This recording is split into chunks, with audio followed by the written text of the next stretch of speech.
Assalamualaikum warahmatullahi wabarakatuh. Halo teman-teman, ketemu lagi dengan saya. Nah, kali ini saya mau berbagi tutorial tentang bagaimana cara mengetahui sifat atau kelakuan teman kita di depan teman-temannya.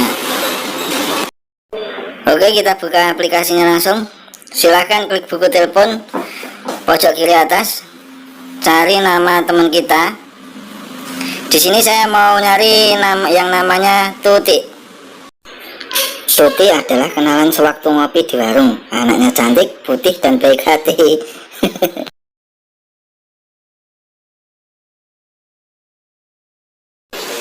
Nah, dari sini sudah ketahuan namanya ternyata bukan Tuti.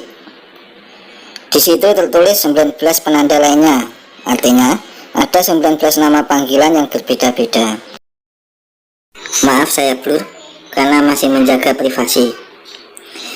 Di situ tertera 19 nama panggilan Siti.